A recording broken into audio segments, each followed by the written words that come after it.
Labdien, godātie kolēģi!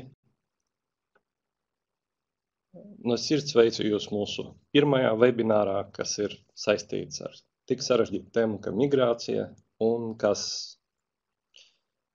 kura tiek apskatīti jautājumi par migrāciju veicinošiem faktoriem, pašreizēju krīzi, statistikas analīze, un arī nedaudz mēs parunāsim par starptautiski tiesisko regulējumu migrācijas jomā.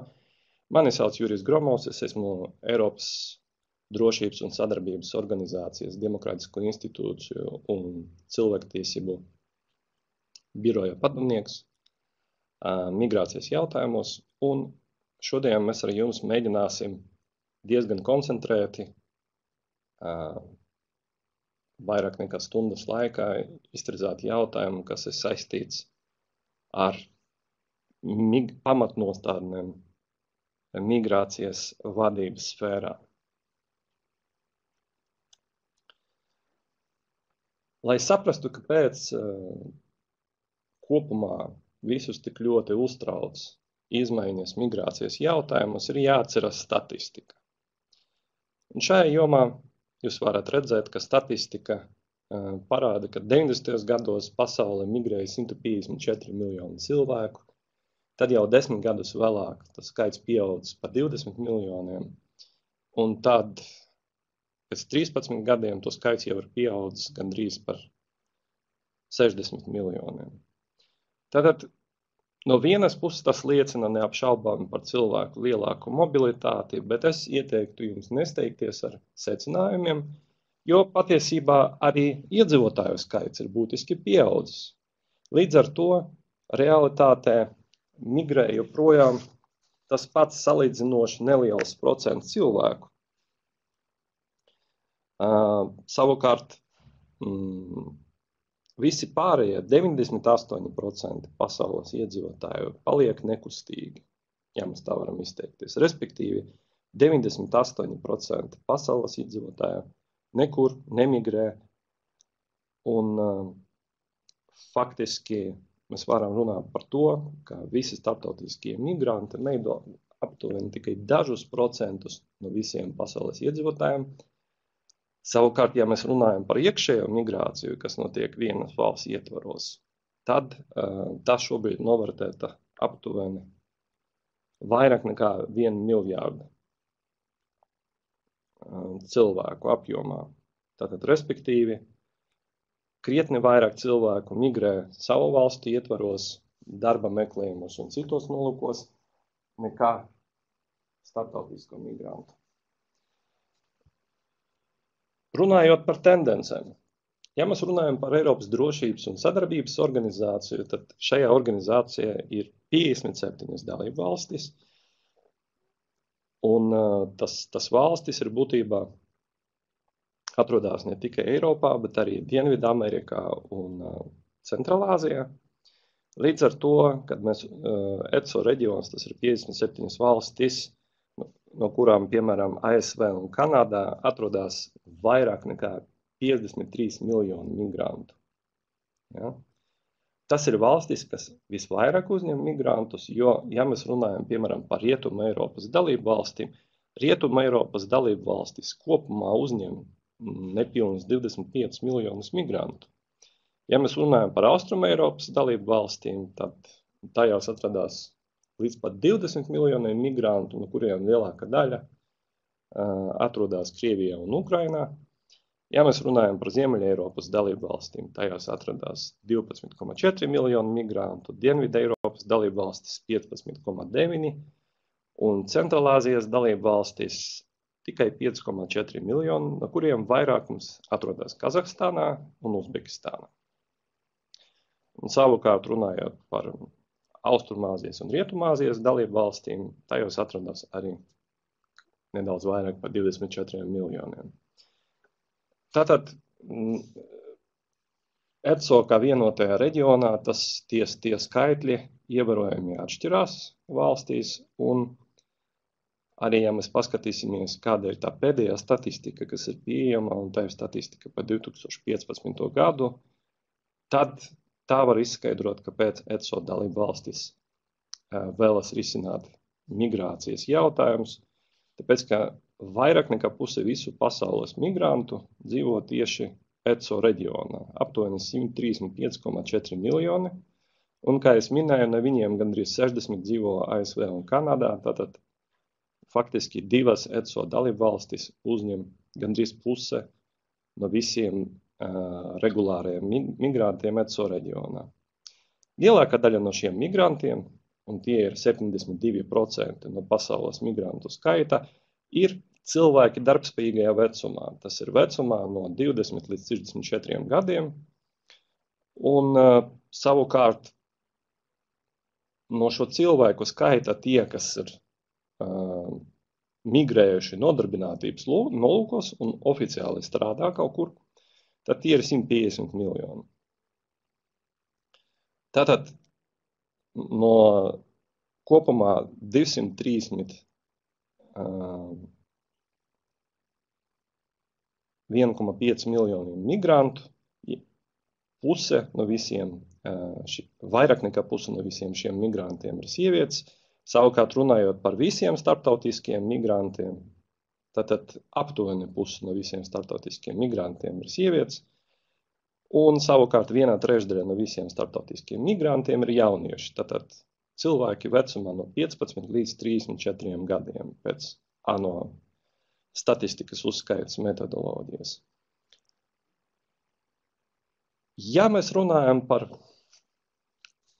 stereotīpiem, kādi vienmēr ir bijuši līdz pat, es teiktu, 80. un 90. gadiem, varētu apgalvot, ka lielākoties cilvēkiem izveidojies priekšstats par migrantu, kas ir jauns vīrietis, ļoti reti, kad vecāks par 40 gadiem, un dažkārt viņam ir ģimene, dažkārt viņam nav ģimenes, ar dažādu veidu izglītību, kas pārvietojas nolūkā strādāt kaut kādā citā valstī. Un jāsaka, ka daļēji šis stereotips bija pareizs, ļoti liela daļa migrantu patiešām pēc statistikas ir bijuši vīrieši, bet tagad tā situācija ir izlīdzinājusies un ļoti daudzi pētnieki arī norāda, ka patiesībā jautājums par sieviešu migrāciju ir mazāk izpētīts, jo agrāk arī lielāks uzsvars visos pētījumos bija uz ģimenēm, respektīvi ir migrants darbinieks, viņa ģimenes locekļi, bērni, bet ļoti maz tika pievērsts uzmanības, varētu teikt, vientuļiem migrantiem un viņu uzvedības modelim, jautājumam par to, kādā veidā viņi izvēlās migrēt uz kaut kādu citu valstī, jo arī viņu motivācija dažkārt ir pavisam savādāka. Un varētu teikt, ka šobrīd tas stereotips par migrantu kā jaunu vīrieti līdz noteiktajam vecumam, viņš vairs neattaisnojas. Statistika to neparāda, un arī realitātē situācija ir pavisam tā kļūst arvien sarežģītāk, jo mēs nevaram runāt par migrantiem arī ar sadalījumu pēc dzīvuma kā kaut kādu galveno kritēriju. Tie kritēriji ir vairāki.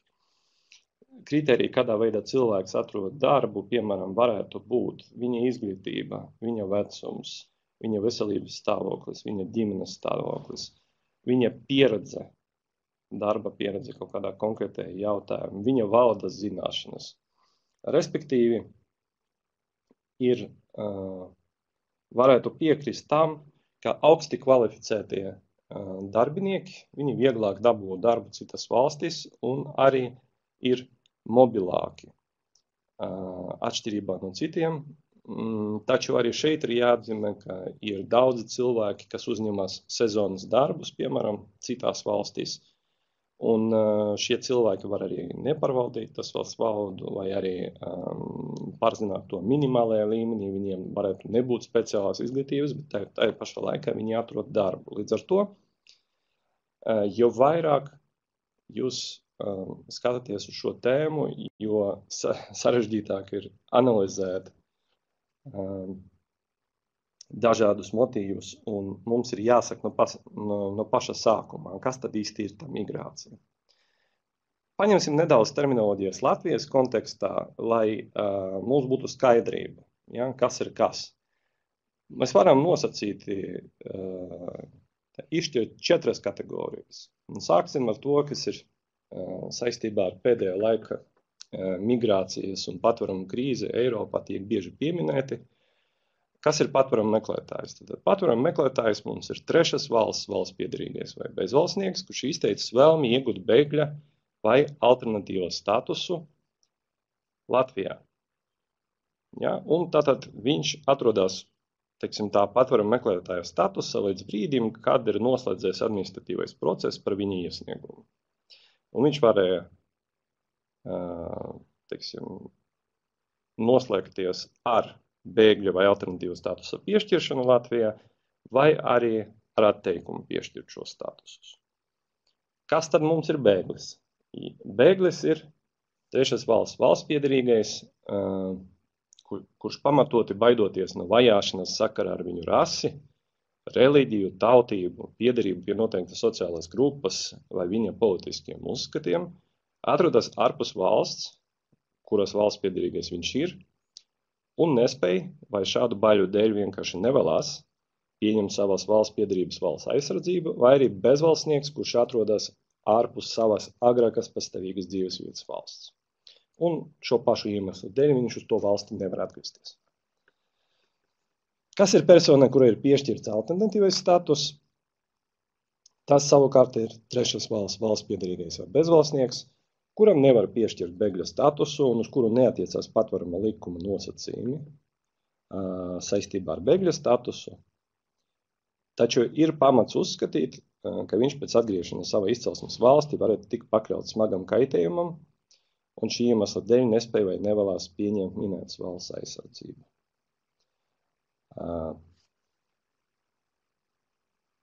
Savukārt mūsu pēdējā kategorija, tā nav definīcijas vienotas Latvijas likumos, jo tā ir pietiekami komplicēta. Mēs varam mēģināt izveidot savu definīciju. Tātad migrants dažādos kontekstos. Tas ir cilvēks, kas pārvietojas no vienas valsts uz citu, vai arī iekšēji no vienas valsts rajona uz citu rajonu, no vienas valsts pilsētas uz citu pilsētu. Parasti nolūkā atrast darbu, lai gan varbūt arī citi iemesli, piemēram, ģimenes apvienošanā vai arī studijas citā valstī.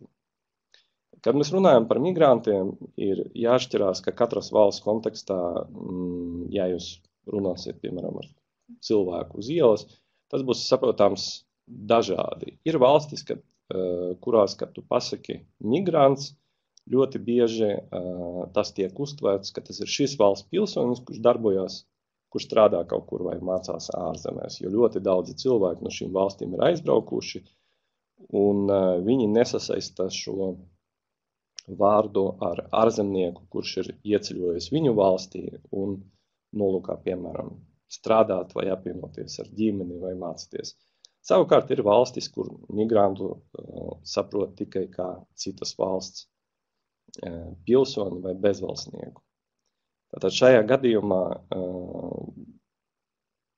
teiksim, kad jūs pasaka kāds vārdu migrants, vienmēr ir jāprecizē, kas tieši ar to domāts. Pastāv tāds interesants viedoklis, proti, ka gadījumā, ja nākamo 20 gadu laikā vairs nebūtu imigrācijas vismaz uz Eiropas Savienības dalību valstīm, Eiropas Savienība zaudētu 33 miljonus cilvēku darbspējīgajā vecumā, kas ir aptuveni 11% iedzīvotāju, un tad palielinātos arī Eiropas Savienība apgadājumā veco cilvēku īpatsvars, tātad cilvēki, kas ir vecāki par 65 gadiem un kas lielākoties šajā vecumā vairs nestrādātu. Un arī teiksim, Eiropas Savienības dalībvalstu kopējā darba spēka daļa 23 gadu vecumā samazinātos par 25%, bet savukārt 60-70 gadīgo cilvēku daļa pieauga par 29%. Ir arī vairāki citi pētījumi, kur tiek norādīts, ka gadījumā, ja migrācija vispār nenotiktu, tad diezgan lielā daļā valstu nopietni izmainītos darba tirgus, mainītos ekonomiskā situācija, rastos problēmas dažādos sektoros. Viena problēma, kas uzreiz nāk prātā, ir augsti kvalificēta darba spēka trūkums, un, protams, daudzām valstīm, kad viņi runā par augsti kvalificēto darba spēku, tad uzreiz atcerās dažādu kategoriju ārstus, vecmātes un medmāsas. Jo, piemēram, šajās profesijās, teiksim, šo profesiju pārstāvju Eiropā ir liels deficīts, un gadiem ilgi valstis mēģina veidot kaut kādas programmas, nolūkā piesaistīt arī ārstus un medmāsas no ārzemēm. Turpinot šo tēmu, kas tad ir mums ar imigrantu vecumu? Jūs varat paskatīties uzreiz uz statistikas radītājiem, kas ir aptuveni 2 gadus veci. Eiropas Savienībā tā statistika ir visai iespaidīga. Proti, jūs varat redzēt,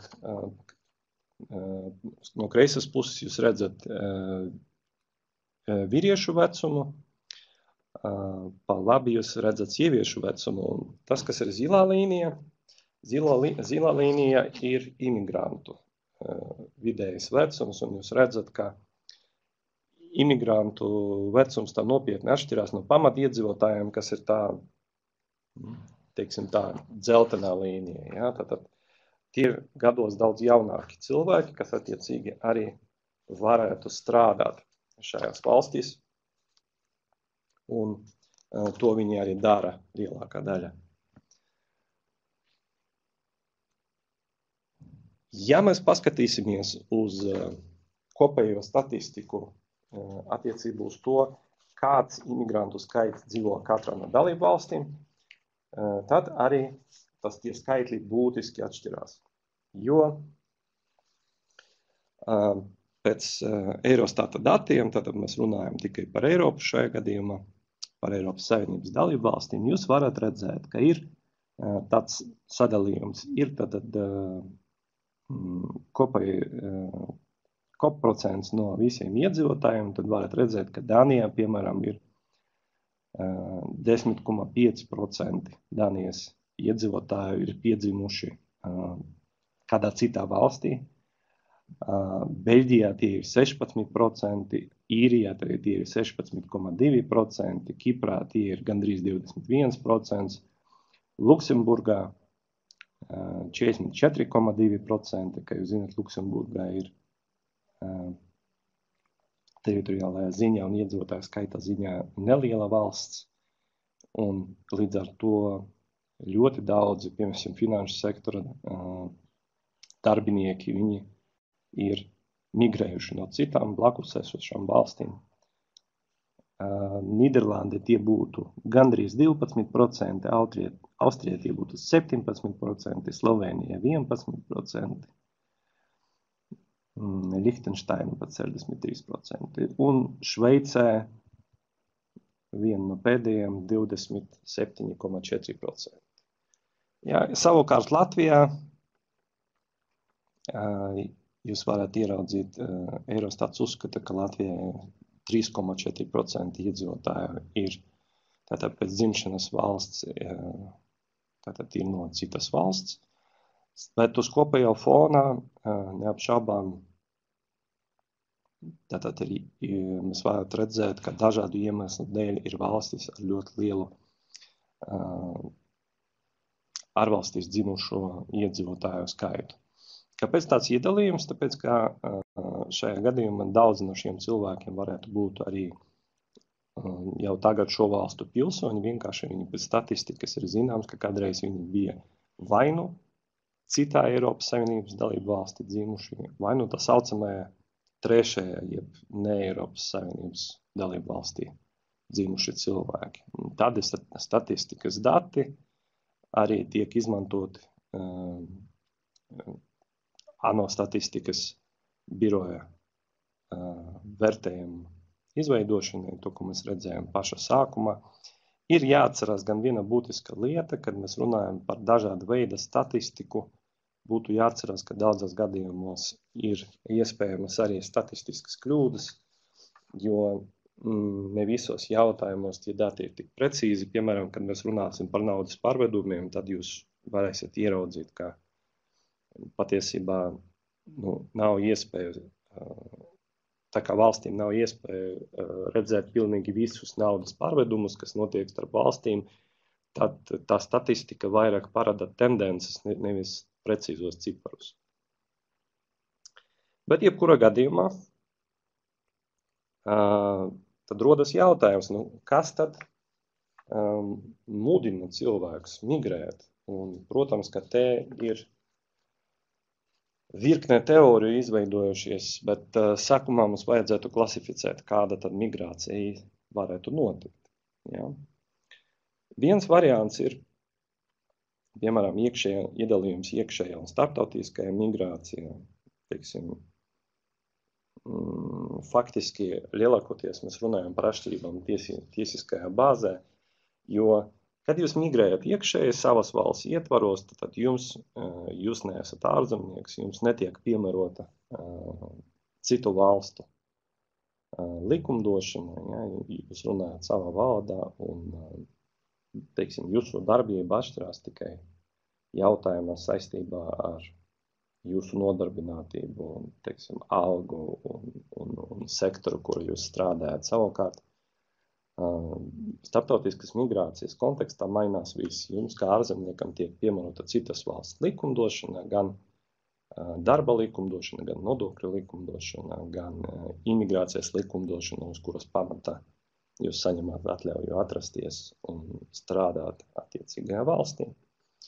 Gan likumdošana sociālajā sektorā, respektīvi visi jautājumi, kas būtu saistīti ar dažāda veida pabalstiem un palīdzību, jautājums par jūsu pieeju izglītības sistēmai, tad viss šis jautājumu bloks mainās un pastāv pavisam cits tiesiskais regulējums.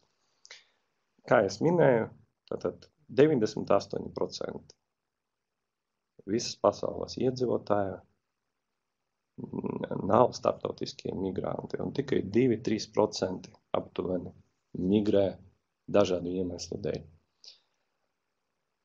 Un nākamais iedalījuma veids, iedalījums pēc migrācijas rašanas cēloņiem, viņš tieši arī parāda to vienu skatījumu uz to, kāpēc cilvēki migrē. Tad ir migrācija brīvprātīga un ir piespiedu migrācija.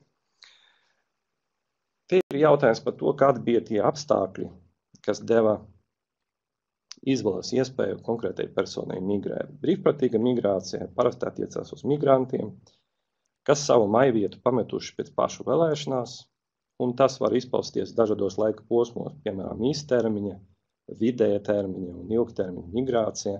Tie varētu būt tā saucamie biznesa ceļotāji, studenti, zinātnieki, akadēmiskais personāls, brīvprātīgie, kas strādā citās valstīs. Visus brīvprātīgos migrantus vieno kopējā pazīme tāda, ka viņiem pastāv izvēle. Respektīvi, viņi vienmēr var arī izvēlēties nemigrēt. Taču, ja mēs paskatīsimies uz variantu, kas būtu saistīts ar piespiedu migrāciju, tad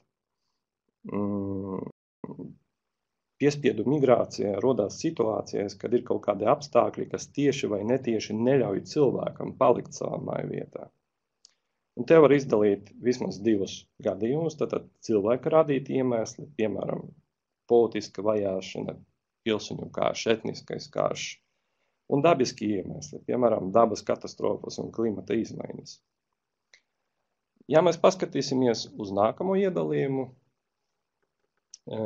migrācijas ilgums, tad mums ir tā saucamā pastāvīga migrācija un pagaidu migrācija. Piemēram, studenti noteikti būtu pagaidu migrantu kategorijā, bet savukārt tie, kas apvieno savas ģimenes, pieņemsim, vīrs vai sieva pievienojas otrajam laulātajam citā valstī, tas jau ir vairāk kā pastāvīga migrācija. Protams, šis iedalījums viņam ir arī savi trūkumi, jo kur gan mēs ievietotu sezonas darbiniekus. Sezonas darbinieki līdz pat 9 mēnešiem dažkārt drīkst strādāt citā valstī, tai pašā laikā viņiem nav ne nolūka, ne arī iespēju, kamēr viņi atradās sezonas darbinieka statusā, dzīvot tajā valstī visu laiku un pāriet pastāvīga migranta kategorijā. Ir arī tātad šis starposms, ko daudzi nosauc par nepilnīgo migrāciju. Ir arī cilvēki, kas strādā īsāku laiku, piemēram, nostrādā kaut kādā valstī 2-3 mēnešus, un tad atgriežas atpakaļ dzimtenē, un pēc kaut kāda laika migrē atkal. To dažkārt arī sauc par tā saucamo cirkulāru migrāciju. Pēc migrantu tiesiska statusa mēs varam iedalīt tātad tas plūsmas 2 kategorijas - regulārā un neregulārajā migrācijā. Regulāra migrācija, tas ir būtībā tad, kad personas ieceļošana konkrētajā valstī notika atbilstoši tās valsts likumiem. Savukārt, neregulāra migrācija notiek tādos gadījumos, kad tātad netiek ievērot šis otras valsts likumi, kura persona mēģina ieceļot vai ir ieceļojusi. Neapšaubām mēs varam izdalīt vairākas opcijas. Piemēram, cilvēkam ir derīga vīza, viņš ir ieceļojis tajā valstī pamatojoties uz likumiem, taču vienlaikus uzsācis nelikumīgi strādāt un faktiski no šā brīža varētu uzskatīt, ka šis ir neregulārās migrācijas gadījums, jo šī vīza personai strādāt neatļauj. Tādu piemēru ļoti daudz. Ir cilvēki, kas iebrauc likumīgi, bet paliek tajā valstī, jo viņiem beidzies vīzas derīguma termiņš vai uzturēšanas atļaujas termiņš. Respektīvi, tas situācijas var būt visai atšķirīgas un dažādas. Visbeidzot, mūsu pēdējā grupa, tad mēs varam arī apskatīt migrāciju pēc tās geogrāfiska virziena. Piemēram, austrumu-rietumu virziens, dienvidu-ziemeļrītums, dienvidu-dienvidu migrācija. Tad šajā gadījumā mēs skatāmies geogrāfiskajā kategorijā. Un bieži vien tiek pētīts lielākoties dienvidu-ziemeļu vai austrumu-rietumu virziens, bet tādēļ pieeja nav varbūt visai pareiza pieeja, jo teiksim, šajā gadījumā faktiski jūs nevarat nosegt daļu no Ziemeļamerikas, jūs nevarat nosegt Austrāliju, un arī, ja jūs skatīsieties tik šauri, tikai balstoties uz kaut kādu 1-2 geogrāfiskiem virzieniem, tad jūs varat vispār nepamanīt to faktu, ka atbilstoši mūsdienu statistikai lielākā migrācija notiek no dienvidiem uz dienvidiem, nevis no dienvidiem uz ziemeļiem. Vairāk kā 90% no pasaules migrācijas notiek attīstības valstīs ārpus Eiropas. Nevis, piemēram, Eiropas Savienībā vai arī, teiksim, Eiropā plašākajā kontekstā. Līdz ar to dažiem no šiem iedalījumiem viņi jums nepalīdz izprast to migrācijas dabu, varbūt tik plaši. Kas mums ietekmē situāciju saistībā ar starptautisko migrāciju? Ja jūs ļoti labi ieraudzīsiet teiksim, šajā attēla to, kādi ir tie faktori, kas ietekmē migrāciju. Un tie ir vairāki faktori. Pirmām kārtām tas ir jautājums par to, kādas ir saiknes. Piemēram, ja mēs iedomājamies, ka persona brauc no valsts A uz valsti B, tad mums ir jāpaskatās, kāds ir tāds konteksts. Piemēram, starp valsti A un valsti B pastāv ciešas vēsturiskas kultūras saites, ir labi attīstīta transporta struktūra, kas lieki neapgrūtina ceļošanās iespējas, ir priekš migrantiem labvēlīga ieceļošanas un uzturēšanas politika, ir labi nodibināts starptautiskas attiecības starp divām valstīm. Te pašā gadījumā viena no tām valstīm ir iespēja saņemt lielāku atalgojumu, un vienlaikus ir dzimstības līmeņa atšķirības, un proti trūkst augsti kvalificēts darba spēks, un dzimstības līmenis ir daudz zemāks nekā valstijā. Šajā gadījumā neapšaubām pastāv tāds ideālais variants, ka tiek stimulēta darbinieka piesaiste no valsti A uz valsti B. Ļoti bieži šīm valstīm tiek noslēgti tā saucamie bilaterālie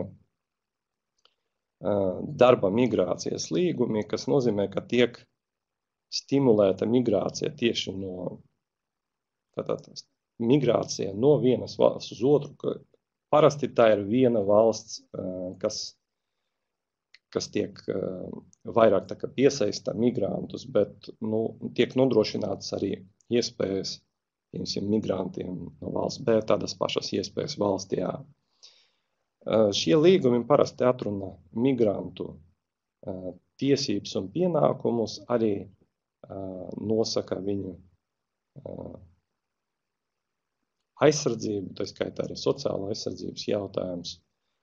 Un tātad uz šo bāzes viņiem rodās tā kā papildu iespēja, viņiem nevien ir arī likums, kurš nosaka, kādi migrantiem ir tiesības un pienākumi, bet arī ir attiecīgais starptautiskais līgums, kas gan politiski, gan juridiski nodrošina viņiem lielāko aizsardzību un uzmanību.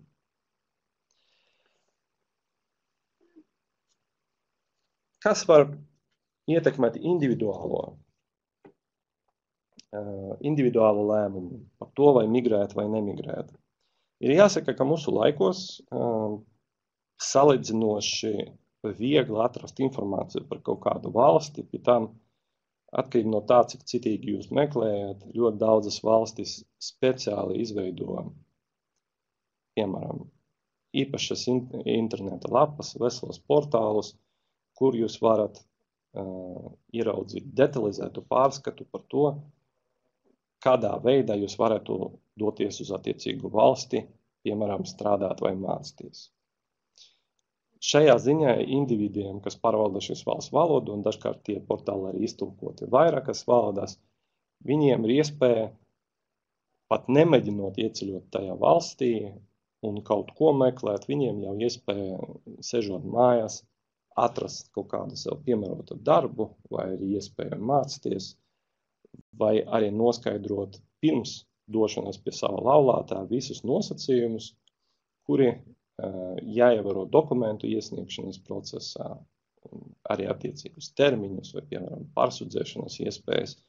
Un priekš tam viņiem nav jābrauc uz to valsti un nav jāmēģina to noskaidrot uz vietas. Respektīvi, lēmumu pieņemšanas process notiek izmantojot ar vien plašākus informācijas resursus,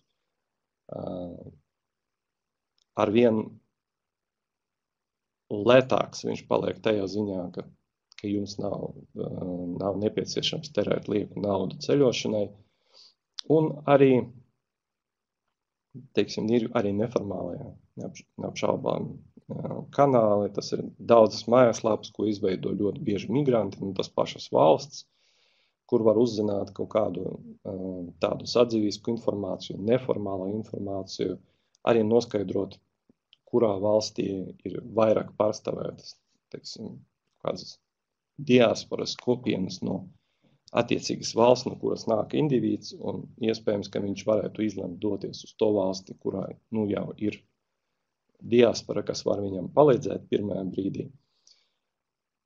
Individā situāciju, protams, var ietekmēt laiks un vieta un informācijas resursi, un neapšaubām ir tāda lieta, ka grūdiena faktori un pievelkošie faktori, kas beigās varētu arī ietekmēt viņa lēmumu.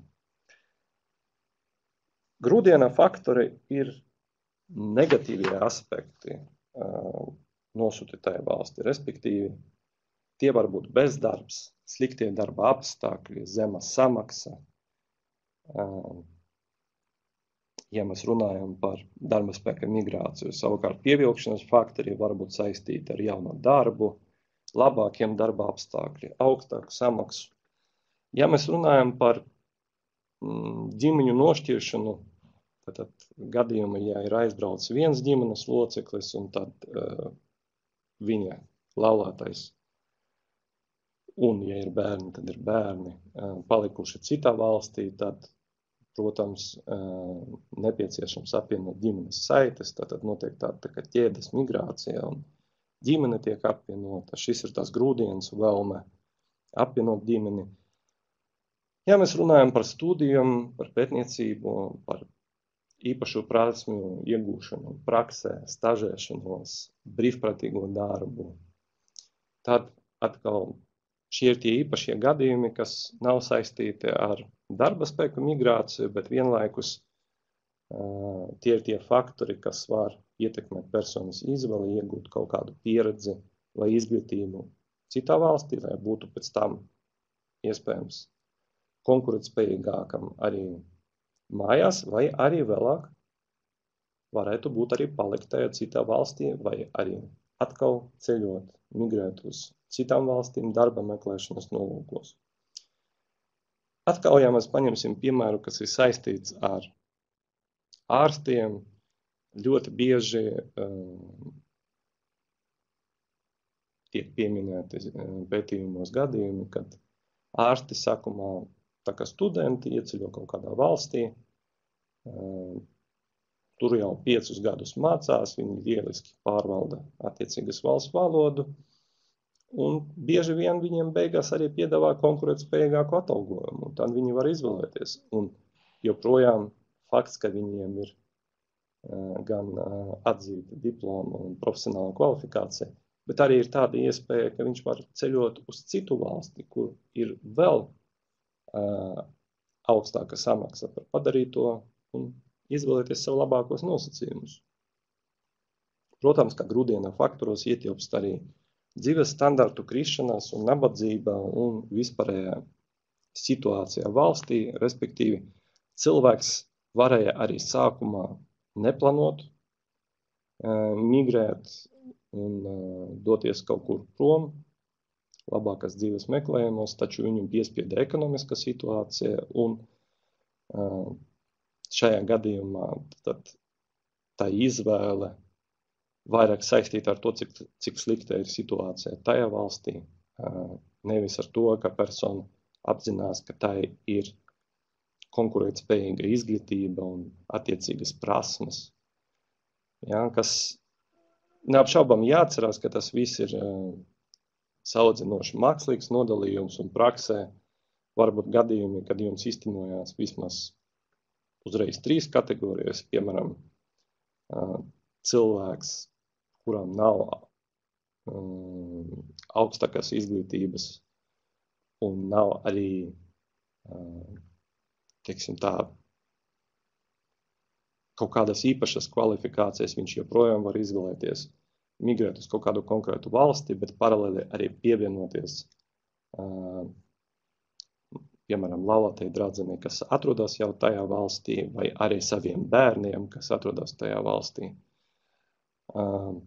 Tie var būt situācija, kad viens no laulātajiem studē, bet otrs strādā. Tā kā ir dažādi varianti, kur viens un tas pats cilvēks viņš var atrasties vismaz 2 vai 3 šajās situācijās.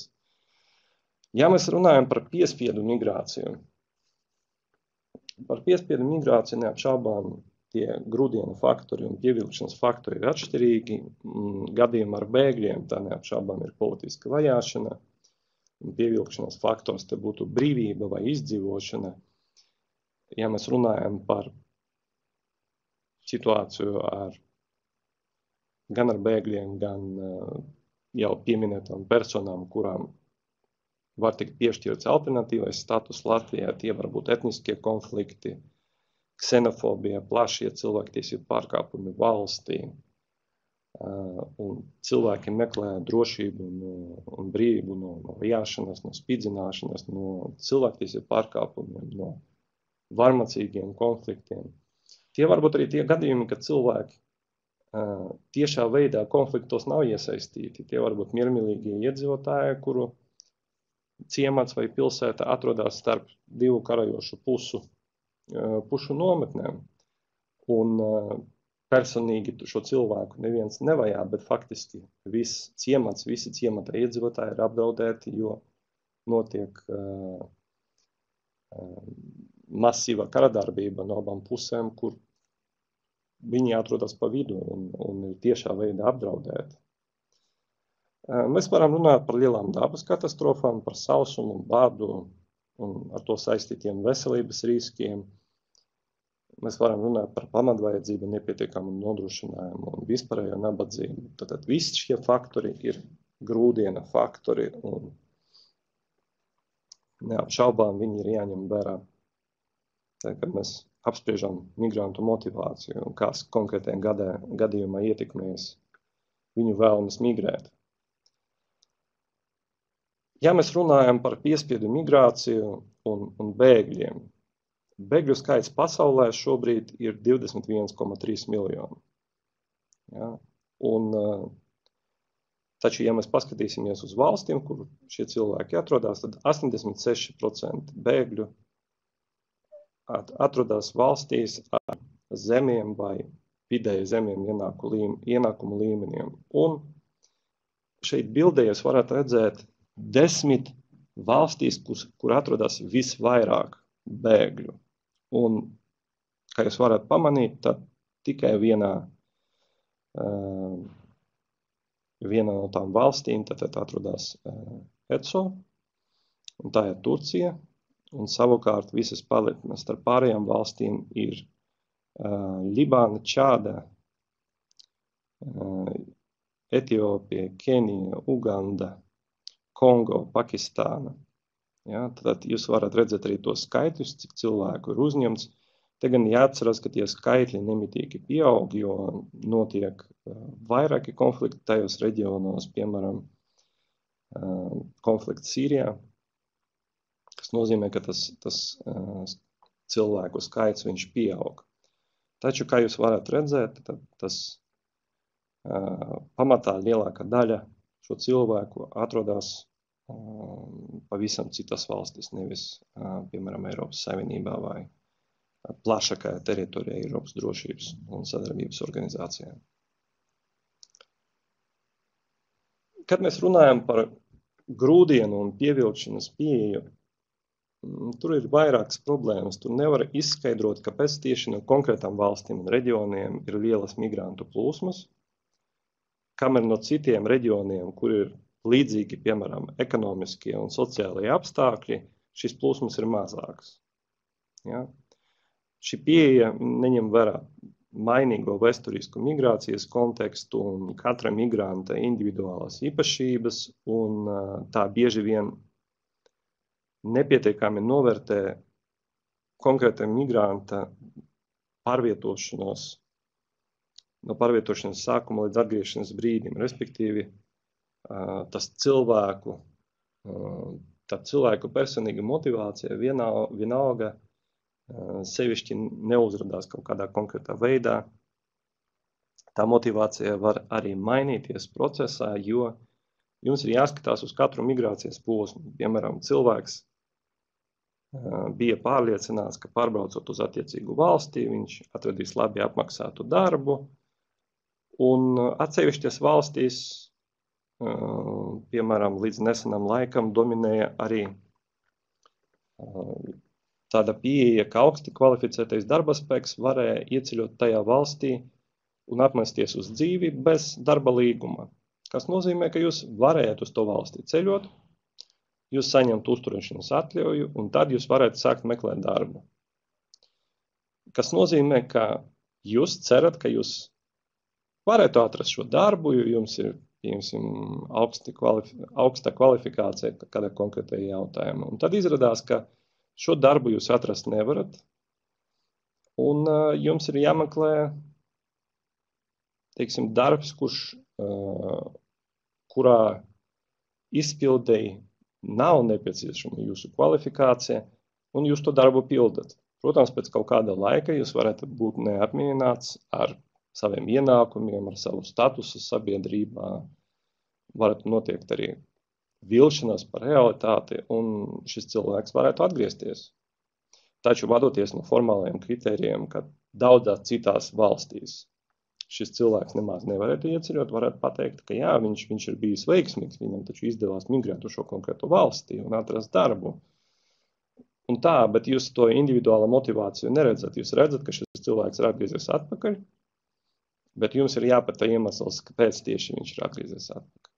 Ja? Tātad individuāla motivācija var būt savādāk. Piemēram, jā, šis pats gadījums būtu attiecināms uz cilvēku, kurš neskatoties uz savu augstu kvalifikāciju, ir priecīgs atrast jebkuru darbu, ņemot vērā bezdarba līmeni valstī, no kuras viņš ir nācis, tad iespējams, ka šis cilvēks būtu ļoti apmierināts ar dzīvi, un viņš paliktu tajā valstī un strādātu un neatgrieztos. Tātad, nedaudz summējot, jā, mums ir, jūs varētu redzēt šo te iedalījumu brīvprātīgajā un piespiedu migrācijā un redzēt, kādi ir tie faktori, kas ietekmē šo migrāciju. Tātad brīvprātīgajā ietilpst darba spēka migrācija, tad nedarba migrācija, respektīvi studenti, pētnieki un citas kategorijas. Tajās citās kategorijās varbūt arī cilvēki, kas ir izdomājuši, piemēram, savas vecumdienas pavadīt kādā citā valstī, un viņiem ir pietiekami naudas līdzekļi. Respektīvi, viņi nevēlas veikt aktīvu saimniecisko darbību, ekonomisko darbību, viņi nevēlas kļūt ne par nodarbinātiem, ne par pašnodarbinātiem, viņi vienkārši vēlas tajā valstī dzīvot, un viņiem ir pietiekami resursi to darīt. Un ir tāda cilvēka kategorija, kas arī nav tik aktīvi, bet viņi tajā valstī varētu arī saņemt uzturēšanas atļauju un dzīvot. Tad mums ir ģimenes apvienošanas gadījumi, un runājot par piespiedu migrāciju, tad mums ir gan nabadzība, gan dabas katastrofas, gan sausums, gan bats, gan plūdi, vulkāna izvirdumi. Kas ir būtiski pēdējā laikā, neskatoties uz, teiksim, to, ka valstis kopumā vēl nav vienojušās par terminoloģiju, ļoti plaši runāts par klimata izmaiņām un par faktu, ka ir dažas valstis, kas var nozust no zemes virsmas nākamo 30-50 gadu laikā sakarā ar to, ka notiek ūdens līmeņa pacelšanās okeānā, kas vienkārši padarīs dzīvi attiecīgajās salās par neiespējamu. Ja? Un tas valstis jau dažas tagad sākušas apzināt iespējas, kā tad notiek būtībā visas mazas valsts evakuācija un uz kurieni, un kādā veidā viņi to varētu izdarīt. Tātad šī ir tā jauna tendence, kas liek domāt par jauniem migrācijas veidiem. Ir arī valstis, kur atsevišķas daļās notiek pietiekami plašas klimatiskas izmaiņas, un rezultātā tā teritorija, kurā viņi dzīvo, piemēram, kļūst bīstama dzīvošanai dažādu iemeslu dēļ, vai arī lauksaimniecības zeme, piemēram, kļūst nederīga apstrādē un tam līdzīgi, un tad arī šai cilvēku daļai arī jādomā, uz kurien viņi migrēs, vai šīs valsts ietvaros, tad iekšēji, vai arī uz citām valstīm. Un pēdējais pašā apakšā, ko jūs redzat, tā ir Ženēvas konvencija par bēgļu statusu. Tātad piespiedu migrācijas viens no veidiem ir tātad gadījums ar bēgļiem, kad cilvēki meklē patvērumu kādā citā valstī. Un Ženēvas konvencija ir galvenais starptautiskais līgums, kas reglamentē bēgļu tiesības citās valstīs. Ja mēs runājam par strādājošo migrantu sadalījumu pēc dzimumā, un mēs nedaudz iesākam šo jautājumu, tad ir jāskatās, ka pēc Starptautiskas darba organizācijas datiem, tātad starp strādājošiem migrantiem gandrīz 56% ir vīrieši, un tātad nedaudz vairāk par 44% ir sievietes, tātad pamazām to strādājošo migrantu ziņā gan vīrieši, gan sievietes gandrīz vienādās proporcijās atrodas. Te gan mēs atkal runājam par tiem datiem, kas ir pieejami, kas ir iegūstāmi no katras valsts statistiskiem birojiem, tad iespējams zināmas kļūdas arī procesā, taču tiek uzskatīts, ka tas sadalījums principā tāds arī ir. Gandrīz puse no visiem darba migrantiem pasaulē ir šobrīd sievietes. Un šeit mēs runājam tikai par regulāro darba tirgu. Mēs šeit neapskatām jautājumu, kas ir saistīts ar neregulāro darba tirgu, kur arī tiek nodarbināti migranti. Un, protams, ka šeit ticamu statistiku būtu atrast vēl grūtāk. Taču neapšaubām jāatceras, ka ir arī tā saucamā melnā vai pelēka tirgus zona, kur arī šo cilvēku skaits ir diezgan liels. Ja mēs runājam par to, uz kurām valstīm dodas strādājošie migranti, pēc viņu ienākumu līmeņa, atkal Starptautiska darba organizācija mums parāda, ka, protams, 75% migrantu viņi dodas uz valstīm ar augstu ienākumu līmeni, un tikai 2,4% dodas uz valstīm ar zemu ienākumu līmeni. Tātad šeit nav nekādu pārsteigumu.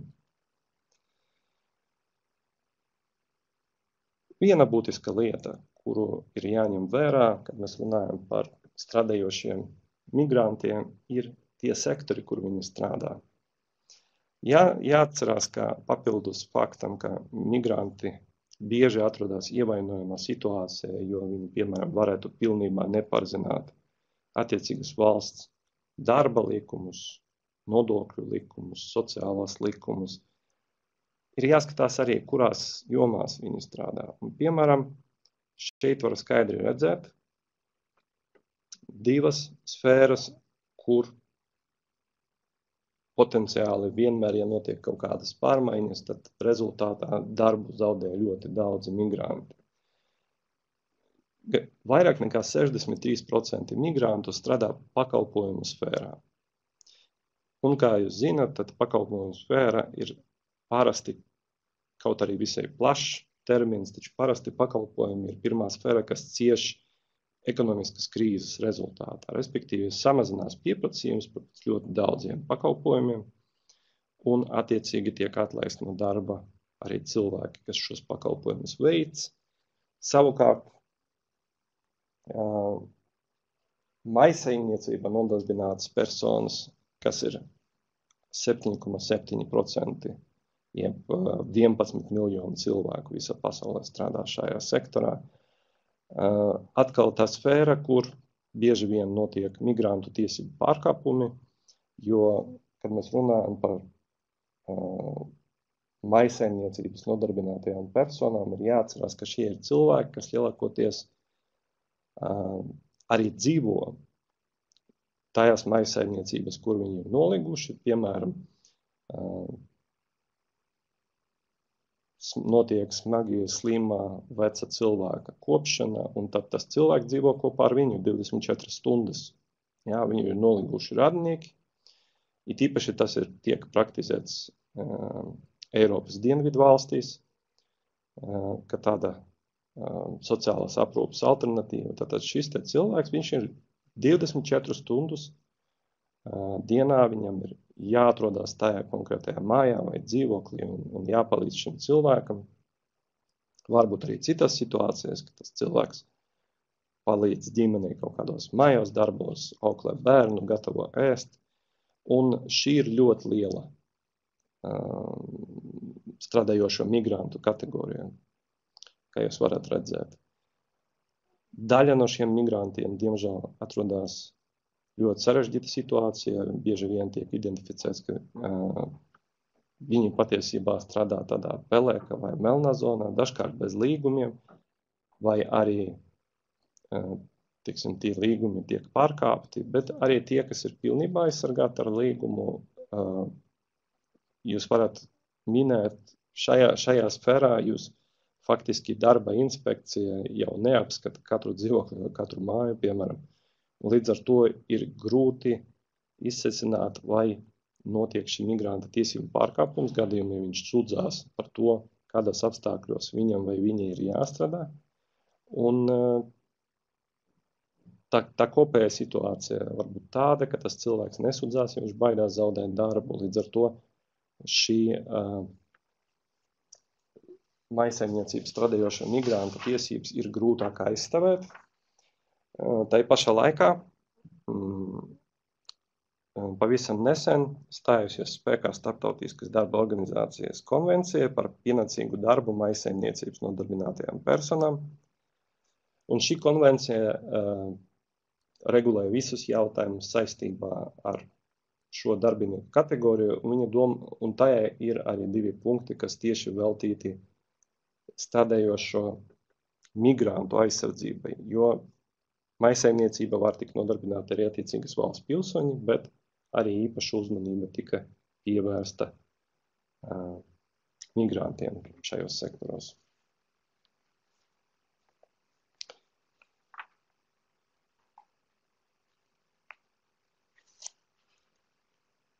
Ja mēs paskatīsimies uz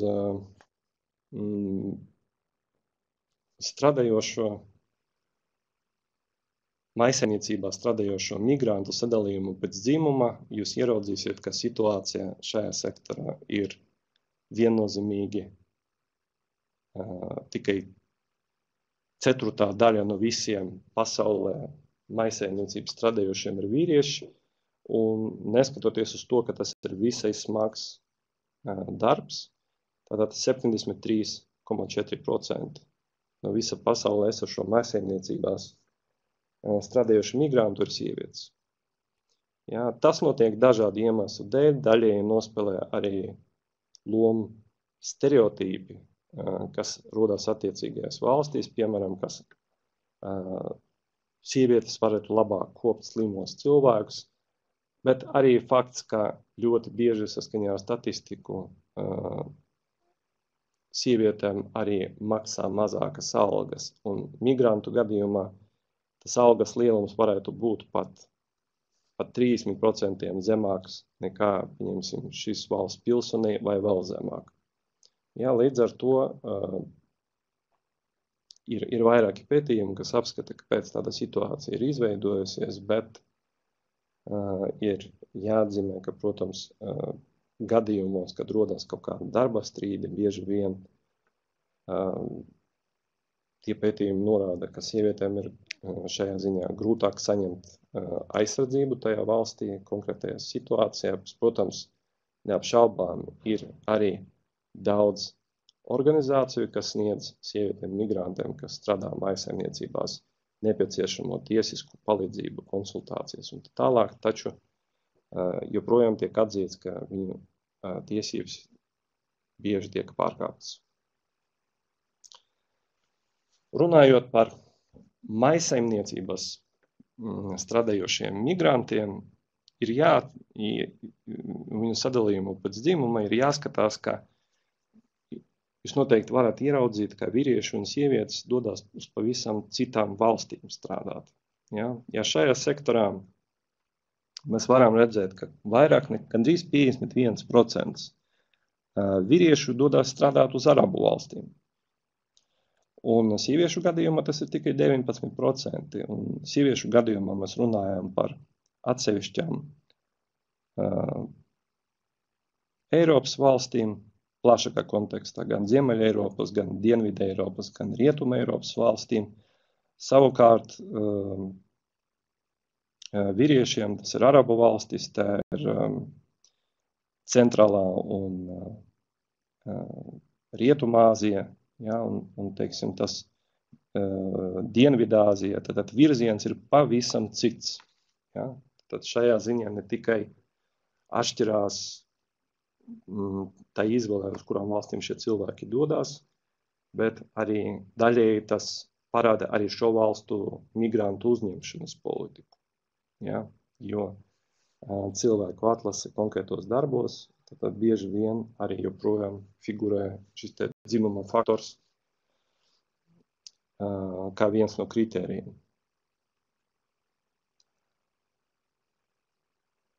Mēs iesāksim nedaudz runāt arī par to, kas tad tieši reglamentē migrācijas jautājumos no starptautisko tiesību viedokļa.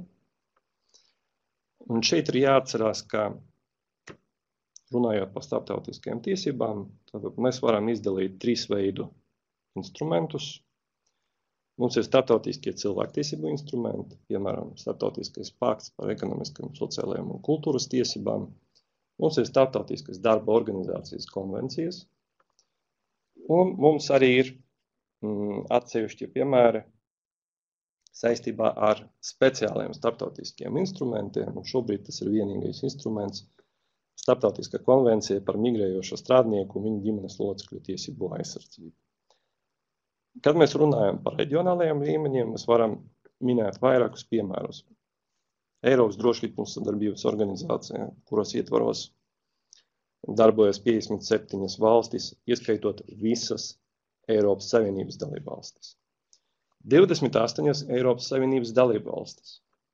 Eiropas padome, kura ir 47 dalībvalstis, no kurām kurā ietilpst arī visas Eiropas Savienības dalībvalstis.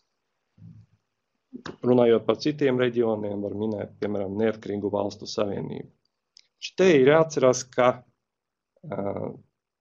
tiesiskais regulējums reģionālajā līmenī ir visai atšķirīgs. Paskatīsimies nedaudz dziļāk saistībā par starptautisko cilvēktiesību piemērojamību migrantiem. Sakot ar 51. gadu, kad ir pieņemta konvencija par bēgļa statusu, tika pieņemta vesela virkne starptautisko cilvēktiesību dokumentu dažādos jautājumos, piemēram, par bezvalstnieka statusu, par apatridisma samazināšanu, par jebkuras rasu diskriminācijas izskaušanu, par pilsonīskajām un politiskajām tiesībām, par ekonomiskajām, sociālajām un kultūras tiesībām, par sieviešu diskriminācijas izskaušanu. Respektīvi, viena būtiska lieta, neviena no tiem dokumentiem jūs nesastapsiet vārdu migrants, jebkāda veida norāde uz migrantiem. Kaut gan šie dokumenti runā par tiesībām izbraukt no valsts, atgriezties pārvietošanās brīvību, daudziem jautājumiem, bet migranti, ka tādi dokumentos, ka termins netiek lietots, taču visu šo starptautisku dokumentu klasts ir piemērojams migrantiem. Jā, jo cilvēktiesības ir piemērojamas jebkuram, tā skaitā arī ārzemniekiem vai bezvalstniekiem, kas uzturās citā valstī. Turpinot par specifiskiem jautājumiem, ko reglamentē šīs konvencijas, tātad ir pretspidzināšanas konvencija, ir konvencija par bērnu tiesībām, kas ļoti bieži tiek pieminēta dažādos kontekstos, izlemjot jautājumu par ģimeņu apvienošanu un arī bērnu lomu un izvēli šajā procesā. Tā ir konvencija par personu ar invaliditāti tiesībām. Un visbeidzot, konvencija par transnacionālu organizēto noziedzību, kurā pirmo reizi tad skaidri parādās jautājums par saistībā ar terminoloģiju, proti ir viens protokols, kurš runā par migrantu nelikumīgu ieviešanu, un otrs protokols par cilvēku tirdzniecību. Tad šis dokuments gan runā par jautājumu saistībā ar organizētas transnacionālās noziedzības apkarošanu, nevis runā par jautājumiem, kas saistīti ar personu tiesībām uz ieceļot un uzturēties kādā no valstīm. Tātad konteksts šim dokumentam ir nedaudz cits. Mūsu gadījumā, lai jūs varētu objektīvāk redzēt, ir viens ir tikai viens dokuments, kas pilnībā attiecās tikai uz migrantiem, viņu ģimenes locekļiem, tā ir ANO 90. gada Starptautiska konvencija par migrējušu darbaņēmēju un viņu ģimenes locekļu tiesību aizsardzību. Taču šo konvenciju ratificējies ir pavisam neliels valstu skaits, un tas valstu skaits ir attēlots gaiši zilajā krāsā uz kartes. Ja mēs runājam par Eiropas valstīm, pavisam neliels valstu skaits šo konvenciju ir ratificējušas. Te var minēt, piemēram, Turciju, Melnkalni, Tadžikistānu, Bosniju un Hercegovinu, Albāniju, Azerbaidžānu un vēl dažas citas valstis. Šī konvencija, ja viņa būtu plašāk piemērota, ir ļoti pozitīvā attiecībā uz migrantu tiesību aizsardzību, jo tā būtībā konsolidē visas tiesības, kas izriet no citiem starptautiskiem līgumiem, ko jūs iepriekš redzējāt ekrānos, un konkrēti pasaka situāciju, kādā situācijā viņas ir piemērotas attiecībā uz migrantiem, un arī paredzēja plašāku neregulāro migrantu tiesību aizsardzību, kas pirmoreiz tika skaidri izteikts starptautiskajā līgumā, taču dažādos kontekstos īsi pēc konvencijas parakstīšanas daudzas valstis atteicās viņu ratificēt.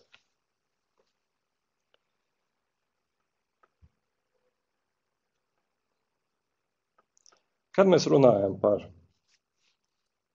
starptautisko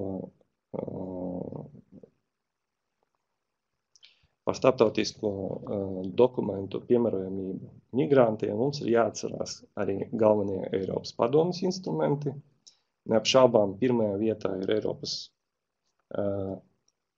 cilvēktiesību un pamatbrīvu aizsardzības konvencija un tās protokoli, kas ir piemērojami visiem, kas atrodas attiecīgas parakstītāju valsts jurisdikcijā, arī patvērumu meklētājiem, bēgļiem, visa veida migrantiem. Eiropas sociālo un medicīniskas palīdzības konvencija, Eiropas konvencija par personas dzīves vietu, te gan jāatceras, ka ļoti daudzas valstis šīs divas 50. gadu konvencijas nav parakstījušas. Eiropas padomes konvencija par cīņu pret cilvēku tirdzniecību un konvencija par vardarbības pret sievietēm un vardarbības ģimenē novēršanu un apkarošanu. Tātad šeit arī ir vairāki dokumenti, kas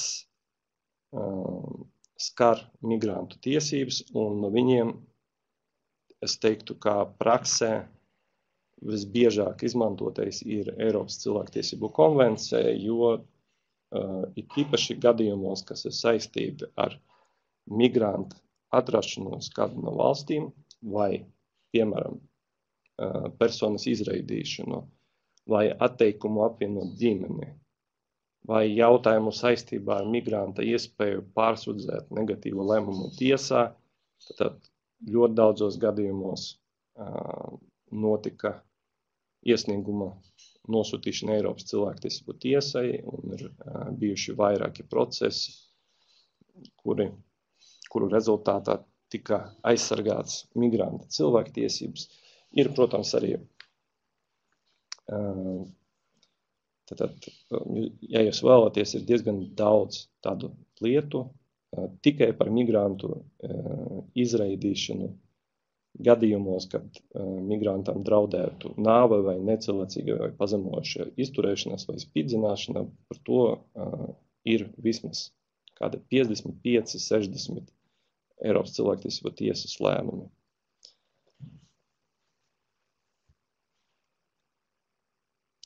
Runājot par Eiropas Savienības tiesību avotu veidiem, te ir jāsaka, ka to avotu ir krietni vairāk. Varat teikt tā, ka Eiropas Savienība paredz visdetalizētāko regulējumu reģionālajā līmenī jautājumam par migrāciju. Un jūs varat redzēt ekrānā galvenos Eiropas Savienības tiesību avotus, līgums par Eiropas Savienību un līgums par Eiropas Savienības darbību, atomenerģijas kopienas dibināšanas līgums, kas nekādā veidā nav attiecināms uz migrāciju, un tad Eiropas Savienības pamatiesību harta, kas ir piemērojama jebkuram migrantam, neatkarīgi no viņa vai viņas statusa Eiropas Savienības dalību valsts teritorijā. Tad Eiropas Savienības noslēgtie starptautiskie nolīgumi, Eiropas Savienības tiesību vispārējie principi un Eiropas Savienības sekundārie tiesību akti. Ja? Tad jums ir ļoti plašs tiesību avotu klāsts, un pamatā tātad praksē, kad jūs ieraudzīsiet, kādu līmeņa akti reglamentē gan personu pārvietošanos pāri robežām, gan vīzu izsniegšanu, gan arī jautājumus saistībā ar viņu nodarbinātību, tad jūs varat ieraudzīt, ka lielākā daļa šo aktu ir vai nu visiem laikam labi zināmas direktīvas, vai nu regulas. Ja, tātad divi sekundāro tiesību aktu veidi, kuriem ir liela nozīme. Īpaši liela nozīme ir regulām, jo regulas ir tieši piemērojamas līdzīgi kā jebkurš Latvijas likums, kas nozīmē, ka cilvēki var uz regulām paļauties, uz regulās noteiktajām tiesībām kaut ko darīt, bet viņiem arī pienākums pildīt regulu nosacījumus. Piemēram, cilvēkam ir pienākums ieceļot ar visu nepieciešamo dokumentu klāstu, lai saņemtu atļauju šķērsot Latvijas teritoriju saskaņā ar regulu par Šengenas robežu kodeksu. Kopumā gan jāatzīmē, ka starptautiskie cilvēktiesību instrumenti atzīst, ka valstīm ir tiesības kontrolēt ārvalstnieku ieceļošanu, uzturēšanās valstī un, ja ir nepieciešams, arī šo cilvēku izraidīšanu. Taču vienlaikus, ja šīs izraidīšanas kontekstā tiek pārkāpti cilvēktiesību konvencijas nosacījumi, tad var iestāties arī valsts atbildība. Valstī arī attiecīgi pienākums nodrošināt un aizsargāt visu personu cilvēktiesības, kas atrodas to jurisdikcijā, tā skaitā arī nozīmē, ka migrantu tiesības. Šeit es gribētu pateikties jums par uzmanību. Mēs pabeidzam mūsu pirmo webināru un mēs turpināsim ar jautājumu par migrantu tiesībām mūsu nākamajā webinārā, kur arī detalizēti izskatīsim jautājumus par plašu tiesību loku, kurus migranti varētu īstenot. Paldies un lai jums veiksmīga nedēļa!